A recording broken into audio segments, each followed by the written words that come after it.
politicians disguised as men of God, or we are simply being unreasonable in expecting that there can be a Berlin Wall or even a Chinese wall, if you like, between religion and politics.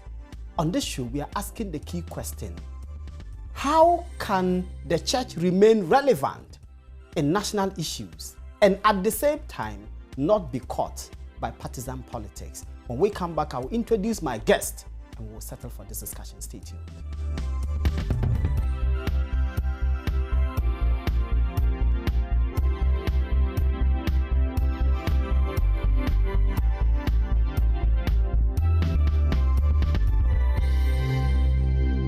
You're welcome back. Today we are discussing religion and politics. My guest is none other but the General Secretary of the Christian Council of Ghana, Reverend Dr. Opuni Frimpong. Reverend, you're welcome to PM Express. Thank you, Malik. Good to see you. It's been a very tiring day for you. I know. I saw you this morning, and my colleague Kovna Boating was bombarding you with all manner of questions. But thank you for joining us on this show. Can we draw a distinction, realistically speaking, between religion and politics?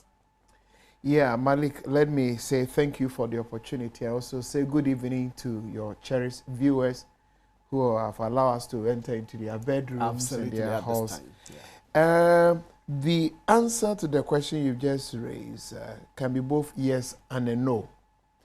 Now, yes, as into what religion and religious bodies, all of them, represent in terms of human values, welfare, human dignity, human development. Now, when you talk about areas like this, these are the things religious people are trying to achieve.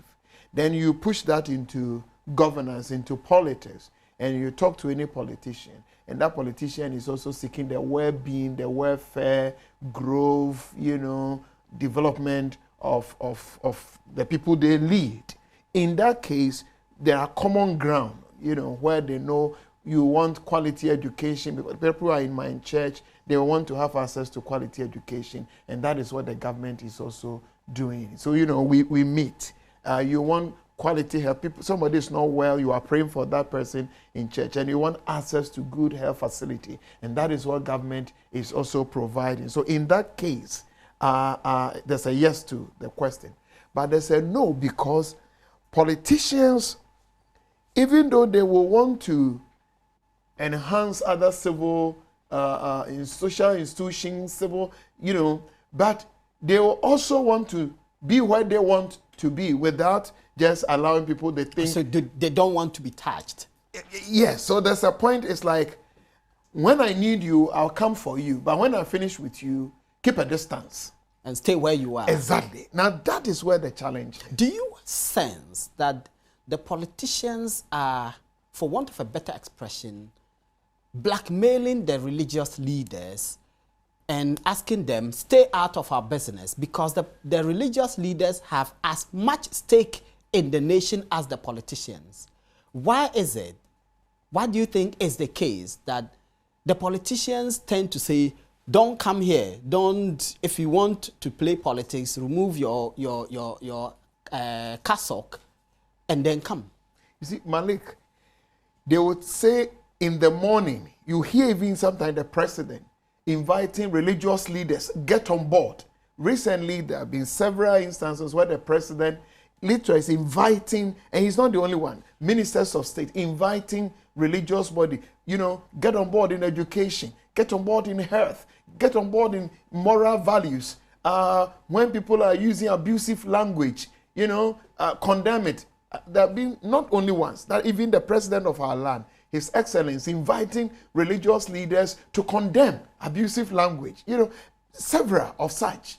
You see, so in one breath, recent Ebola challenge, they're inviting community leaders, religious leaders, get on board. Literally, they have been invited to several meetings. Ebola, Minister of Health will invite you to a meeting to let you know you have a stake in this. Please help. Several. They want you to just pray and stick to prayer. No, they sometimes they want you to mobilize resources, mobilize people, raise a voice, that you are a credible body in society, add your voice. They are inviting you, they come to you, they write to you, they invite you to meetings. But they get to a point where they feel, here we don't need you. And they have a point, don't they? Because if you sitting where you sit, you are supposed to bring the two or the various divides. You know that politics divide our nation. The politicians have taken our nation and chopped it into pieces, and each party keeping a piece of the country to themselves. Your role as religious leaders, in their view, is to put everybody together. So don't say things or do things that would mean that you are now also belonging to one side. To that extent, they have a point. You see, Malik, this is the issue you are raising. When people are hungry, the politicians will invite all of you, Christian, Muslim leaders, all of you get on board. Let us find a solution to the hunger. Let's feed our people. In that case, there's harmony, cohesion, unity. If Akosombo is dried up, all of you come and pray for water to come so that we get electricity. The religious leaders will get to a point and ask the question, why are people sick? Why are they hungry? Why are they not working? We are in together, yes, to respond to the challenge of the people. We agree with you. In that case, we are united. We are bringing the pieces together. But in the process, the church leaders, Muslim leaders will ask, but why are we hungry? Why are we poor? Why are the roads not done properly? Now, and we are saying unity, because development, good governance, is a collective responsibility, Malik. We all must. You don't need only politicians to build a country. You need community leaders. You need religious leaders. You need the intellectuals. You need media. You need all of them. But when they are inviting you to come and feed the hungry people, then we have unity. But when you ask the question, but why are people hungry? Why are they poor? Why are they unemployed? Then they say, because you are making us feel bad, because maybe somebody is also waiting to have access to Flagstaff House. So why are you asking this question? You better shut up. But how can we also have that unity that lacks objectivity? It cannot be. But great question. How can you have unity that lacks objectivity? Their point to you is, how can we come to you as the people that will bring all of us together when we disagree, and do that with integrity and with respect and with honor and with dignity, when you are seen to be fighting in another person's corner? Not exactly. You see, Malik, let me tell you, as we sit here now, 40% of all health facilities in this country, hospitals, clinics in this country, belong to a body called Christian Health Association of Ghana, yes, set up by the Christian Council of Ghana, Catholic Bishop Conference. 40%. Yes, I do know that. And as we speak now, take Achimota out. Almost all the best second cycle institutions in Ghana were initiated by the churches. Yeah. The Presec, the Brie girls, the Wesley girls, and Fancy Pims, Yes. Tia Media, and College of St. Francis Education, Xavier, you see, and all of Akropong, that. Wesley College, and all that. Now, if you get that body that can make that significant contribution, you don't just keep them. It's like, when I need you, I'll come for you. At the moment, look at the even private universities in this country, yes, and where religious bodies have raised. There are Pentecost University, Central University, and all of Malik, this. One area that in this country we don't lack, we don't go out to borrow. We don't need loan from anybody to attain those. It's religion. We have religion in abundance. If anything at all, this country must find a way, our leaders, instead of having that religion politics tension, we must work towards a more helpful interface between religion and politics, and ask the question, how can religion that we have in abundance in this country facilitate national development? Rather than seeing religious people, in fact, and sometimes we have religious people who want to see politicians as enemies. That must stop. We are complementing our effort. We are responding to the same people. They may not just be seeing you as enemies. They may just be seeing you as opponents because they believe you are fighting in their opponent's corner. To the extent that you are fighting in their opponent's corner, you are an enemy because a friend of my enemy is my enemy. No. Malik, any student of politics in this country, any student who have studied political science anywhere and have done some studies in political history will know the place and the role religious bodies have played before even independence. Christian Council, I'm wearing Christian Council of Ghana cloth this evening. It's 87 years this year. And even towards independence, the churches, religious bodies, traditional leaders team up. They were all over. You may know that the big six, all of them, were members in a body like Christian Council of Ghana. All of them. And then during Nkrumah's era, even the one-party state, read the records, the place of religious bodies. Come during the revolution, you know, whether Champon, Akufo, Rawlings era, let the blood flow. Somebody read the records, the place religious bodies played in this country. Under this fourth republic, find out the Constituency Assembly that drafted our current constitution. The 1992 constitution. The then General Secretary of Christian Council was a member, Reverend David Dati. You see, and recent even elections, find out there's a group we call Eminent People. May his soul rest in peace. Wahab Adam, yes, I remember that. He was the Amir of Ahmadiyya Muslim Mission in Ghana. Team up and look at the interventions they have made. I know your former, I remember in 2008, when the elections got to a crunch, great. You spoke. And you were your student. Your predecessor, Reverend Fred Degbe, was the one who spoke. And I remember the strong words he used. And he said, look, the politicians must not, for whatever reason, bring this country down. They are not the only actors. I remember that. But go to Fred, Pastor Fred, Reverend Dr. Fred Degbe, my predecessor, and find out when he was in office, he could be MPP beginning of the month. By the end of the month, he had become NDC. When MPP was in power, some of the things today we are going through, we've gone through that before. Typical example was when they wanted to take away religion, religious and moral education from the curriculum. Yeah. And Christian Council of Ghana and Catholic Bishop Conference came together. So, Mr. President, then President Kufuor, we are sorry, you can't lead us that way. They had almost finished the whole process. Check the records. Of course, those days, we didn't have several media houses like we are having today. And so it has not been easy.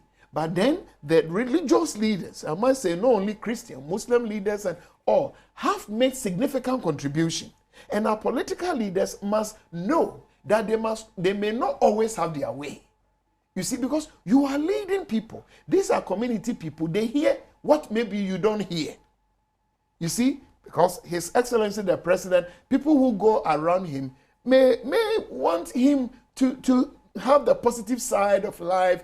Your Excellency, we are doing well. So they will not tell him honest. Certain things. Then I go to church and people come with prayer topics. And you hear what people are praying about. Now it's admission time. You hear parents who have even obtained, their awards have obtained admission, but now fee paying. Medical school is more than 10,000 Ghana cedis one academic year. You pay for 6 years. And I hear that in church. That also apart from the 10,000, I need money for hostel, to buy books. And now almost all the essential courses in our public university are becoming fee paying. Law, business administration, civil engineering, for almost all the engineering, medical school, pharmacy, dentistry. Check that in some of the university, all students in dentistry, none of them is on Ghana government scholarship. And so you go to church and people are bringing this to you. Now look at this. Do you know that now the malls, the shopping malls, they are selling anything, Kobe, cassava, everything is being sold in the mall. And we have neglected our market. Place of convenience is not there. Look at the mart. You see, so all the middle class women are not going to a traditional market. They are going to the mall. Now, when I go to church, I get ordinary market women who are expressing this to me. So we meet at heads of churches. And yes, we have seen the roads. We have seen the hospitals. But we have also heard students who are talking about fee paying and how much their parents are paying. I've heard ordinary market women who are coming to me that now almost everything, tomato, everything we sell in the market, they are selling them in the shopping mall, the and big it is ones. easier to access the mall than to access the market. I mean, these are middle class women wear dress with their shoe, the pencil type, and you want them to go to the mart. You see, so now they will not go to Agbogboshi. Yes, so or you see, CMB. And this is where we, civil society group, religious group, that we are constantly with the people. We meet and then we reflect on such realities. Reverend, you have made very persuasive argument, and you have done that robustly, I must admit. But when some of you, the religious leadership, are seen in active partisan politics, because I do know that the chairman of the disciplinary committee of the MPP is Reverend Asante. He's a religious leader. He's a retired minister. You see, let me tell you something about the churches. When I go to church, if you want to go into active politics, the rule is you resign. I mean, no, you resign forever and ever. You can ask permission to go and do that. Whenever you want to come back, you can come back. If you want to go into active politics. Now, when somebody has retired, like the name you mentioned, Reverend Dr. Santiepchi, he's a pensioner. Yes, a Methodist former presiding bishop, but he has retired. So he's not under constant watch of the Methodist Church. He's a free person now. But I cannot do that. Now, let me tell you something. When they say we have aligned with a particular political party, let me use recent Presbyterian General Assembly at Abetifi. I was in the room. The Saturday that they did the official opening, the Honorable Minister of Eastern Region addressed the meeting. In fact, I also addressed that I spoke. She was in the room. I spoke before she came on the platform. And she did excellent job. We all admire her. She finished. The moderator hugged her. And you are talking about Reverend Professor Emmanuel Mate hugging the Eastern Regional Minister, who is not MPP. Right? Yes. And she came with entourage. He hugged her, and the Presbyterian, and he spoke some wonderful words about her and the government. And they prayed for her. That was Saturday. Then Monday, Nana Akufo-Addo came. And Nana Akufo-Addo said, Presby Church, pray for me. If it happens I become the next president, I will want to partner with you for the development of this country. Then when Professor Mate was giving a remark, he said, Presbyterian Church, we have always partnered with government. If it happens that you become the next president, the Presby Church will partner with you to develop the country. They also prayed for him, and he left. I was in the room.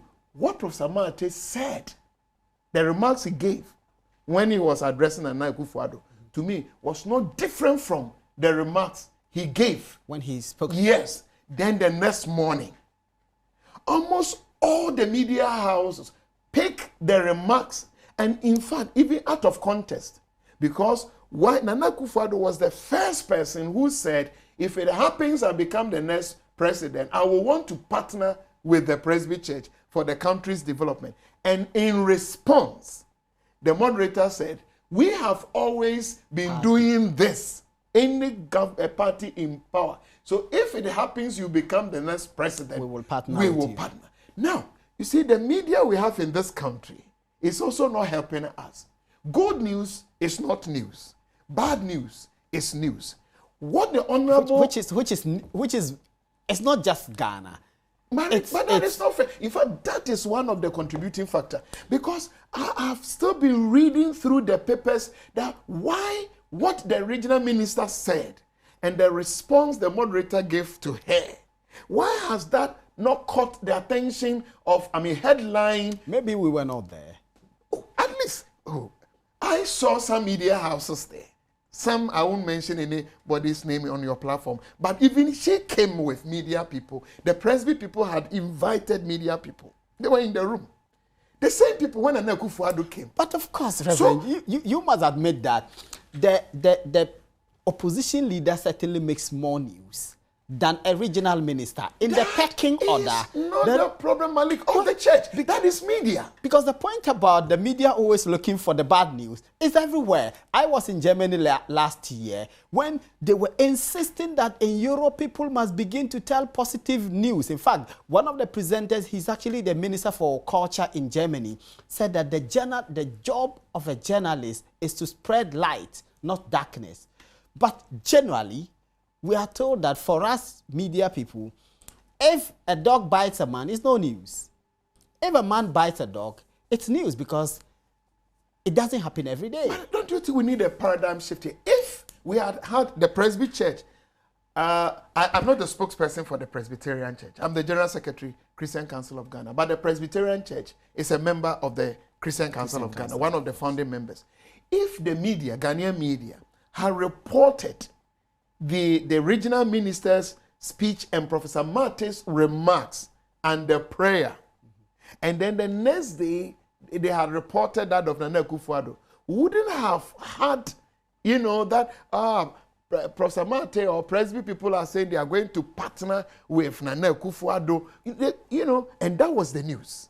But that was half truth. In fact, even what happened recently again, they had a communique. And if you have been to such meetings, how we arrive at the communique is a complex thing. No one person can hijack it. This particular one, it was on screen. They will read line by line, paragraph by paragraph, and in the room, packed professors, lawyers, change this word, this is bad English, people with PhD in English, some have come from US, Europe, and all that. Then they finish. The meeting, they read the communique. Then the sidelines, minor thing, and that, I don't know the question. We will listen to what he said, which stoked the fires and generated all the controversy that has brought us to where we are. You're watching PM Express, and I'm talking to the General Secretary of the Christian Council of Ghana, Reverend Dr. Opuni Frimpong. Don't go anywhere, we'll be back.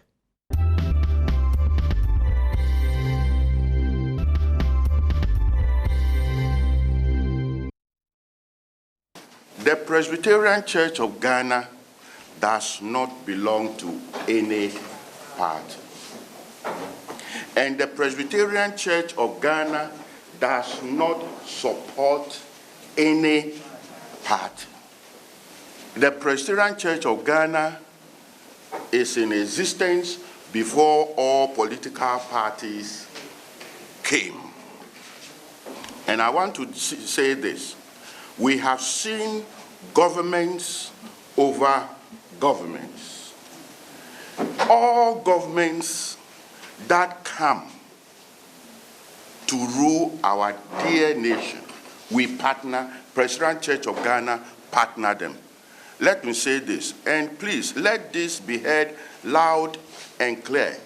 At the moment, the Presbyterian Church of Ghana is partnering NDC government in the governance of our nation. So those who say that Reverend Mate is NPP, maybe they pay my NPP dues for me. That I'm in bed with Nanado, and every morning we eat. They come and then wash the plates for me. Listen, Reverend Mate is more complex than you can think. How can a full professor sell his conscience to one political party? Many penny banye fene di lulute. Now, if you don't know, if you who name Lulutia, Lulute your beer wajimia bre. Wow. So Reverend Mate is not just like one of them. When they speak, they shake the foundation. And it is only the church that will address meaningfully the canker going on. And they want to silence all credible voices. Now, today, we will reveal everything to you. This question has, direct relation with the pronouncements of Reverend Professor Marty. Let me tell you why people do not want Professor Marty to talk. Listen, they have tried, politicians have tried all means, all means to muzzle me, to get me, but they can't. They come with bribes, fat envelope, $100,000. Listen. I want everybody to listen. Politicians came to my house with fat envelope, $100,000, not cedis, dollars. And also with the promises that, if you keep quiet, we will give you a house at Trazaco with swimming pool. You know what? We will give you 4-wheel drive. These people were lucky. I did not have big dogs in my house. Else I would have released the dogs to bite them. They have tried all means to muzzle me.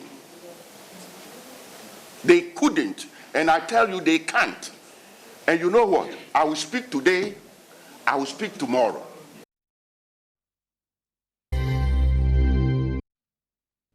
You're welcome back. You just heard the outgoing moderator of the Presbyterian Church of Ghana, Professor Emmanuel Marty.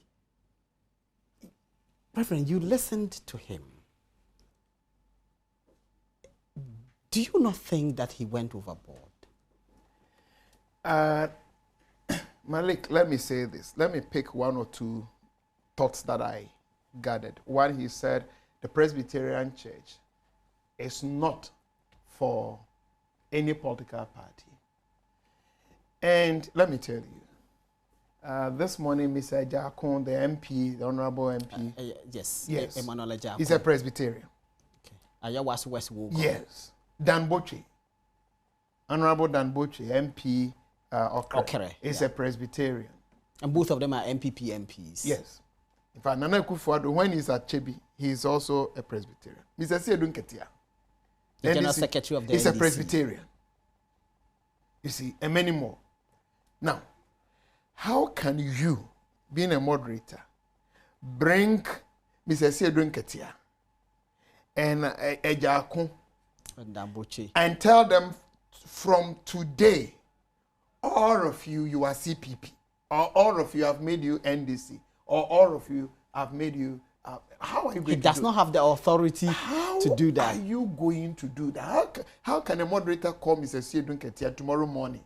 The mere fact that because you are a Presbyterian, I have made you MPP.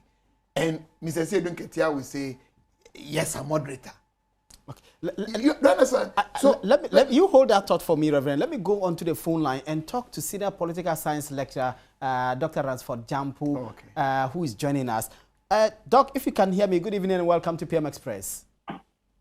Thank you. Doc, there are questions being asked whether there are politicians disguised as religious leaders who are dragging the church into the mud of politics. Given the recent comments by the outgoing moderator of the Presby Church, Professor Emmanuel Marty, do you share this view? Well, I think it may be too hasty to have that conclusion. It is not enough to have as conclude on that simply because you disagree with the mood and the manner one person goes about commenting on government policies and political issues. Let's note this.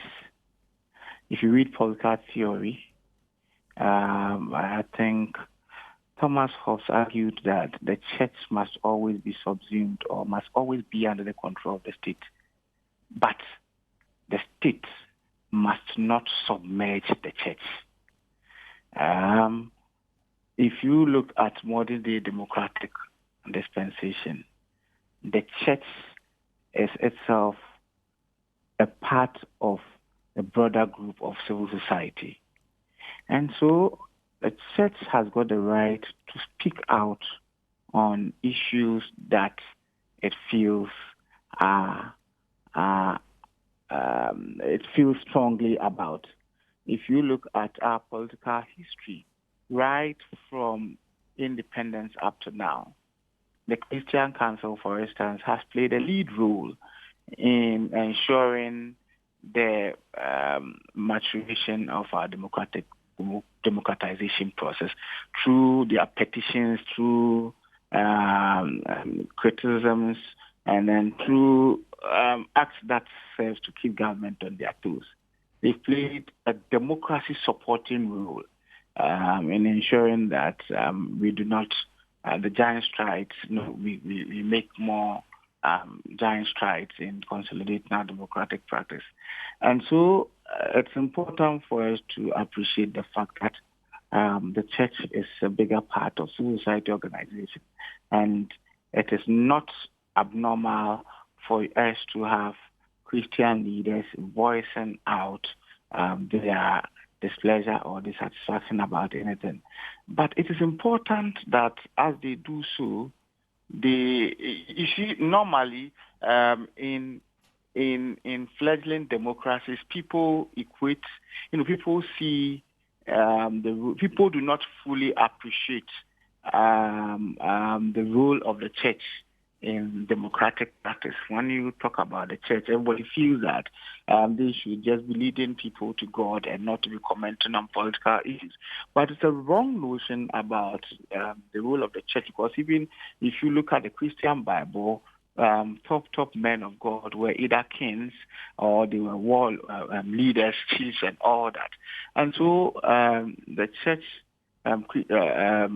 Christians must be very much educated, so that and then the Ghanaians, Christians and Ghanaians as a whole, we must all be very much educated to appreciate that the church has a role to play. Because we don't know, sometimes we raise eyebrows when church leaders go out there to speak and to comment on critical issues of national importance. Doc, if I may just come in, I'm not too sure that the issue is about just talking about national issues. And you were talking about we can't just draw a conclusion, for that conclusion will be hasty if we look at the comments made by Professor Emmanuel Mate. If I may give you a few more examples. In the 2012 elections, we know about the running battles that the governing party, the NDC, had with Dr. Mensa Otabil, and which compelled him to do a sermon he called The Vote. We know about the president's sometimes almost cozy relationship with... Now, before you go on to enumerate all those things, let me conclude the point I was making. But I was heading towards the direction where my argument was going to be that, or my argument is still that, in spite of the fact that the church has a role to play and in shaping democratic practice, they should conduct themselves in a manner that may not give room for people to suspect that they themselves may have taken side in the political discourse, or they may have taken active partisan positions. There is a way to go about this such that you can speak your mind without necessarily being seen as taking partisan position.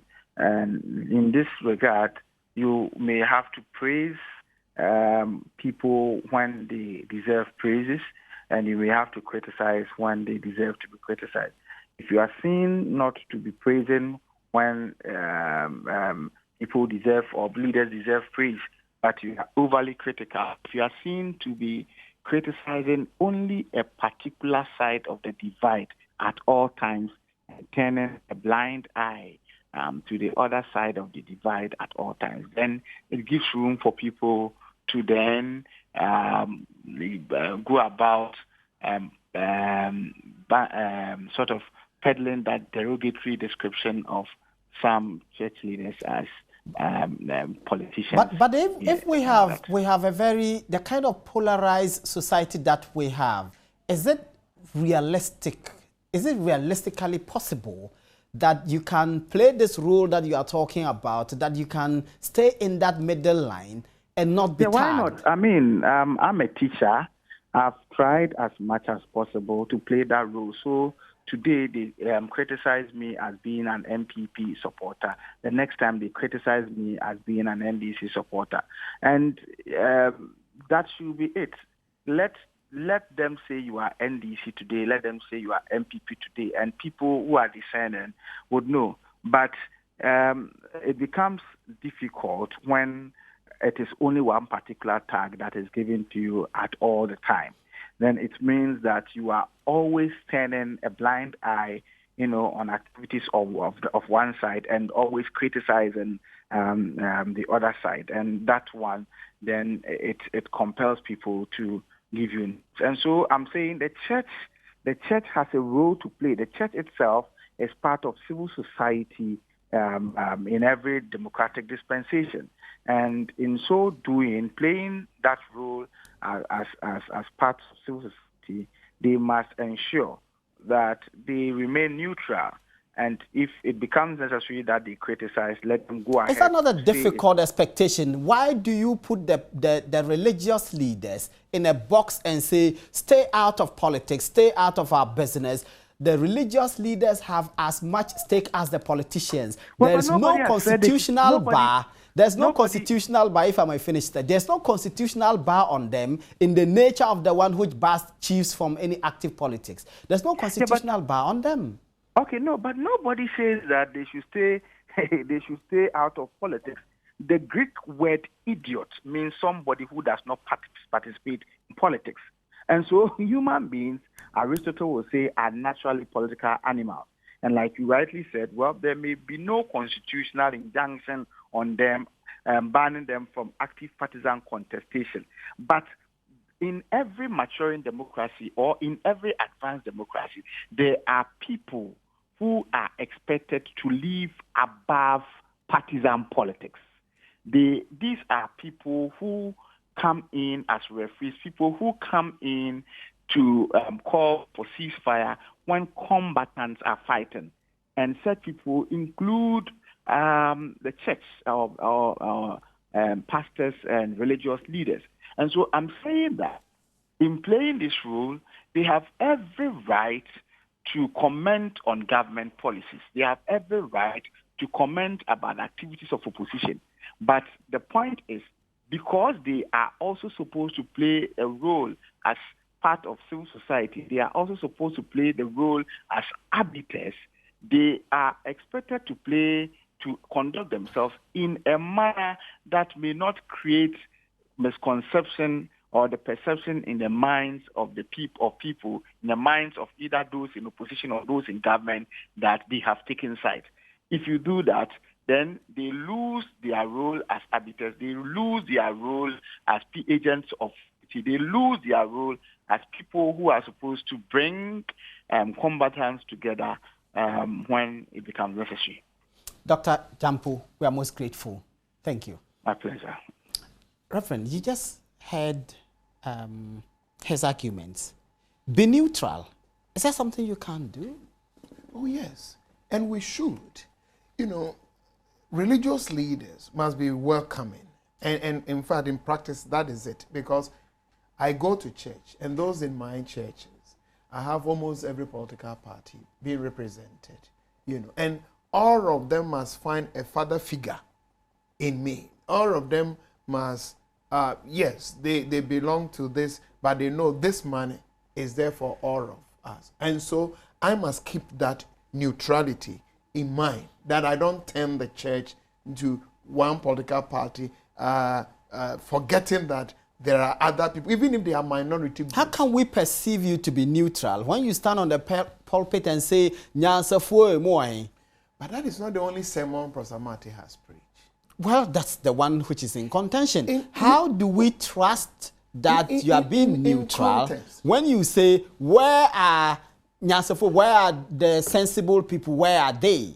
Of course. Because the state is being managed by a category of people. Malik, I'm not here, to do, I agree. Yes. I agree. And so, but I'm saying that, yes, Pastor Marty has preached that sermon, but he has preached other sermons.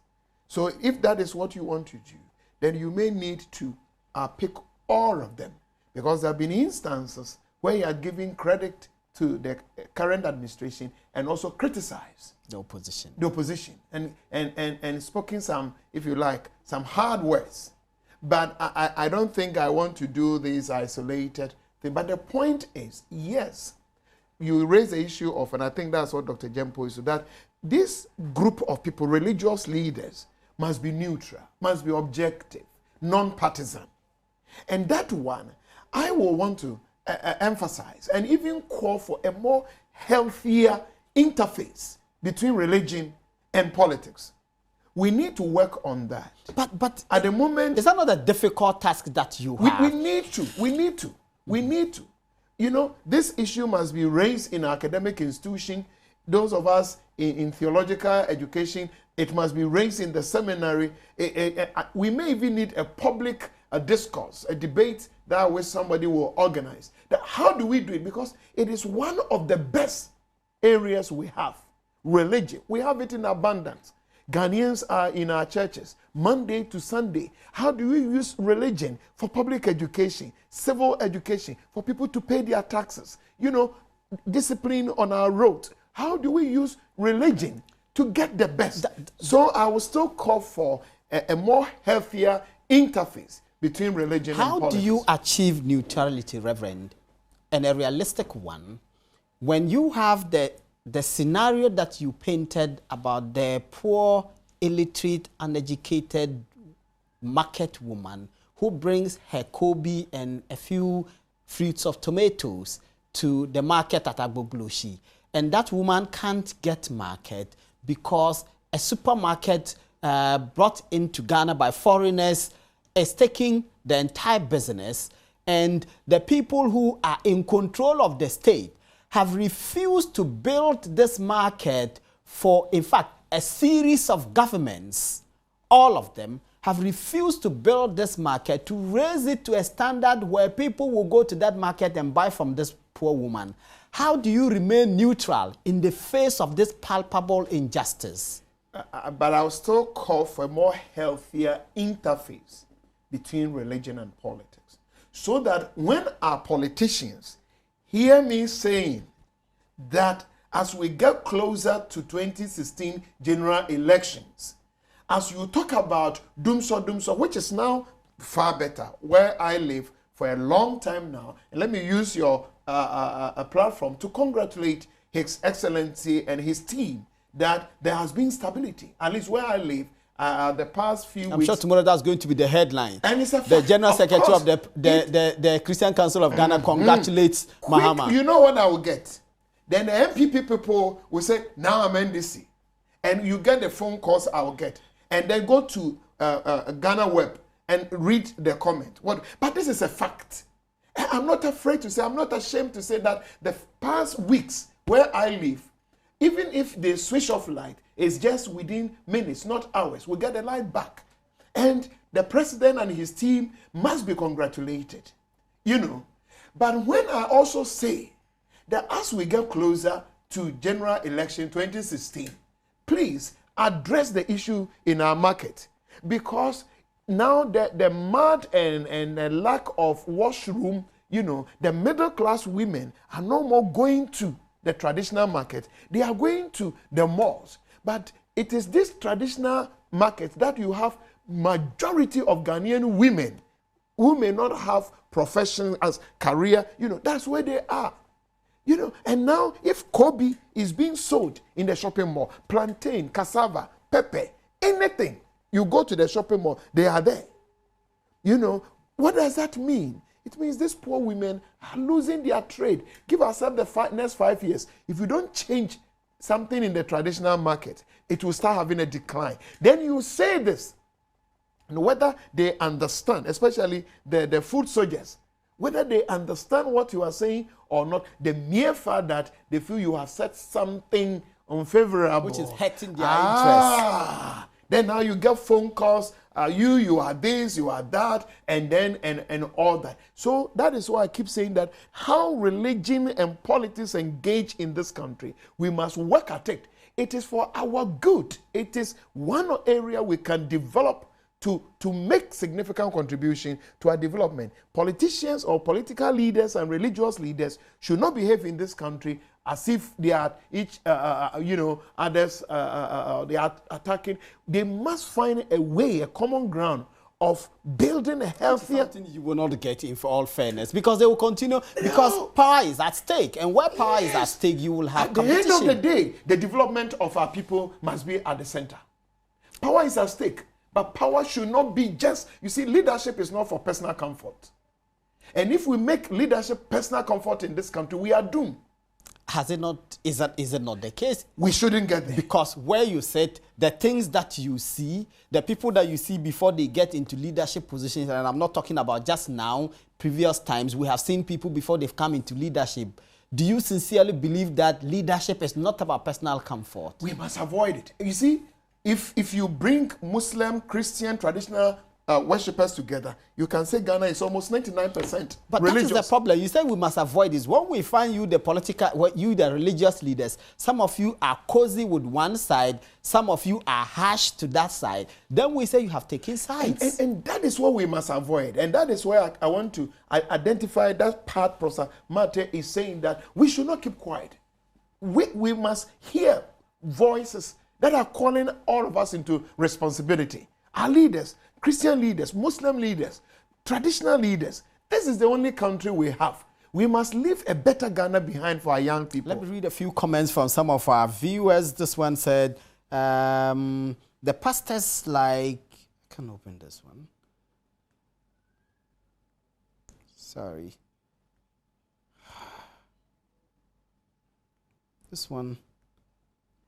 Hello, I'm most grateful to listen to your program. It seems like the pastors are helping to merge politics to church, which will lead the world to hell. This one says, my outgoing moderator is indeed a man of many sides. He's the only moderator of the Presbyterian Church who organizes press conferences to malign the political leadership of the state. How I wish he did same to address the issues regarding the resignation of Reverend Professor Yaofrimpong Manso, his predecessor from the Presbyterian Church of Ghana. God bless Ghana. This is Barima Kubaji. Oh, this is my friend. This one says, Ransford Jampo is also hidden political being for MPP as far as the IEA is concerned. And also the Prof, as an individual, is an MPP member. See, politicians have come to bribe me, I refuse, and also they are, I can't read this, language is not too clear. Pastors, like other human beings, like any other human being, are political beings, and politics is about governance. We must not separate politics from religion. Church and state have coexisted since. It's only the MPP and NDC parties who try to ally pastors. If Dr. Mate were PPP or CPP, no problem. When good things are said about them, MPP and NDC, no problem. But if the bad thing is said, hey, let heaven break loose, please. The church is the conscience of the people. If the church doesn't speak, who will speak for the vulnerable? You agree? Oh, yes, yes. You know, but also the caution Dr. Jampo gave, I also go for that. You know, in doing this, the religious leaders must draw the line. We are not partisan political leaders. We are not. You know, we are religious leaders who are keeping our political leaders accountable. We have social contract with them. And we must reflect the realities on the ground. That, Your Excellency, This is what I hear. This is what I see. Let us address that. But in so doing, we shouldn't get to a point where we are consumed in political interests. Religious leaders must draw the lines. They must remain in the national interest. When the politicians try to influence you, what do you do? And they come. Because the politicians have tried to infiltrate every facet of the society. And they do it with money, houses, cars. Yes. That is another Do you know that this happens? Let me tell you. I study political science at the University of Ghana. My department is where Dr. Jampo is teaching now. And all the Professor Chus and the others, Dra, and they all taught me, you know. And then at the MPhil level, all the development theories and all that, I study those things. So I have studied political history in this country. I've studied all the theories, the Machiavellis and stuff and all that. Now, a politician, especially under democracy, we want to get the people on their side. How do you get it? You know. But persuade them, not corrupt them. If you allow yourself to be corrupted, they can corrupt everybody. But if you allow them to put money into manches boxes for you, if you allow them 4 years and they come with local rice and you accept and sell your conscience, why not? Do you believe Professor Martin when he says some politicians tried to bribe him? I'm happy he said some politicians. You see, Professor Martin has been a leader. Once, before becoming the moderator, he was in charge of Presbyterian Church, Greater Accra. And he has not changed. He was, like if I'd been elsewhere, the Bishop of Greater Accra. He has had that position before. So do you believe him? And wait, I do. And wait, he said some politicians. I'm happy. It's unfortunate how the public discourse tilted towards, you know, because when he was in charge of Greater Accra, it wasn't NDC that was in power. And whether some politician went to him, we haven't interrogated that. But he has been a Christian leader under MPP. Is he leaving the church better than he came to meet it? Given where you said, are you able to tell if he's leaving the church better than where he came to meet it? Because there are those who want to know, if you criticize the state managers for doing a poor job, we must know whether you yourself, when you came to take the Presby Church, whether you moved it forward or whether you moved it backwards or it was stagnant.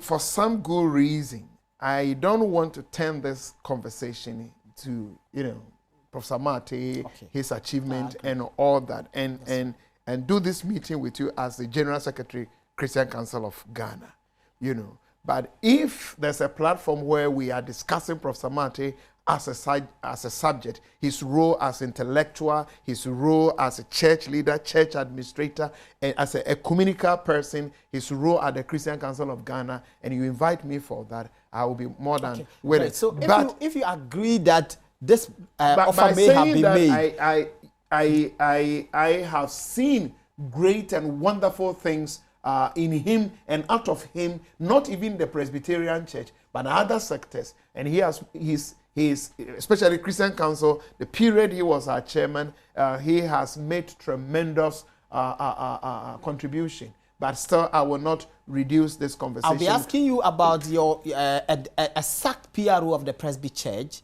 who says he did take the money. But before I ask you that, I want viewers to see this. Dear brothers and sisters, can I tell you the truth?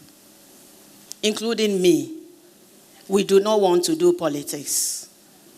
People of God, we hide because we say politics is dirty. Because we say we do not want to tarnish our names. We say we'll be insulted, so we do not want to do politics. I am not doing politics. I'm the wife of the vice president. I'm not a politician, if you understand me. And those in Ghana who know me know that I can never be a politician. In fact, my children say I can never be a politician because, 1, I don't lie. Because 2, I call a spade. Because 3, I'm politically incorrect. Choose JM. Madam also chooses JM. Women, we all choose JM. Families, we all choose JM. because we know who JM is. God bless you all. You're welcome back. I hope that brings you some smile. Unfortunately, when you have fun, time flies. Our show has just come to an end because there's no time. Reverend, we are most grateful. Thank you very much. God willing, tomorrow we'll bring you another exciting discussion. Until then, my name is Malik Abbas Dabu. Bye-bye.